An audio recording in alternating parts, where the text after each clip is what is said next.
তুমি হলে বান্দাদের নাজাতের প্রতিনিধি, আর এরা হলো তোমার নাজাতের প্রতিনিধি। বালতির উপরে বসে পড়ো, যাতে কূপ থেকে নাজাত পাও। এই কূপ থেকে বের হয়ে কি আমি আব্বাজানের কাছে যাব? না, খোদা তাআলার এটা ইচ্ছা, তুমি হবে বান্দাদের নাজাতের প্রতিনিধি। এই কাফেলার সঙ্গে দূরের কোনো দেশে চলে যাবে। তাহলে আমার আব্বাজানের কি হবে? আমি তো তাকে ভালোবাসি। তিনি অবশ্যই তোমার বিচ্ছেদে ধৈর্য ধারণ করবে, এটাই পরবর্তীকারের ইচ্ছা। আর কাফেলাদের কাছে তোমার ঠিকানা গোপন রাখবে। পারতপক্ষে তাদের প্রশ্নের খুব কম উত্তর দেবে। কিন্তু আমার পিতা তো আমার বিচ্ছেদ সহ্য করতে পারবে না। বিচ্ছেদের শোক তো মৃত্যুর শোকের চাইতেও উত্তম। যদি পিতার কাছে ফিরে যাও, তোমার ভাইরা তোমাকে হত্যা করবে।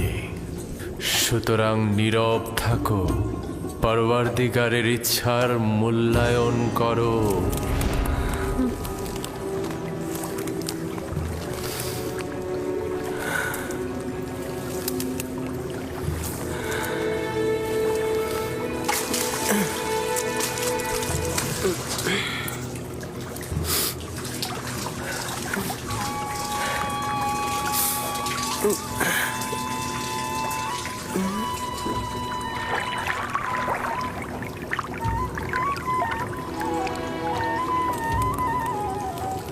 তুমি হলে বান্দাদের নাজাতের প্রতিনিধি।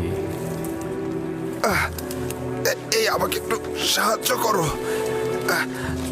এটা তো ভারী হলো কি করে?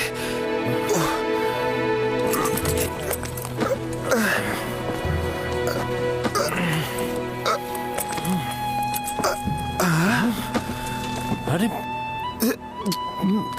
আরে, এই বালতির মধ্যে এটা কি? জানাবে মালিক, তুমি কি ফেরেশতা না ইনসান?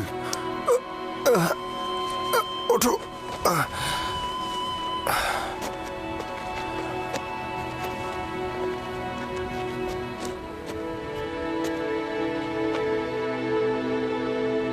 তুমি এখানে কি করছো পুত্র আমার? হে খোদা, এত সুদর্শন বাচ্চা আমি এর আগে কখনো দেখিনি। তুমি কূপের মধ্যে কি করছিলে? কারো জন্য অপেক্ষা করছিলে?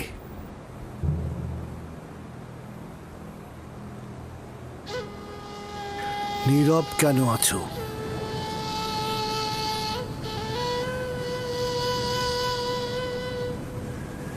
আমার ভাষা বুঝতে পারছো না, নাকি ভয় পেয়েছো?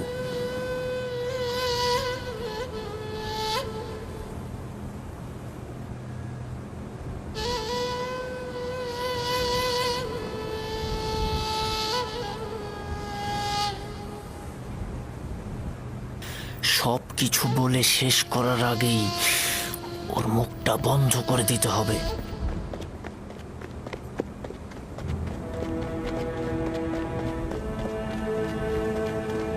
শোনো, আমিও এই প্রাণী বংশের সন্তান।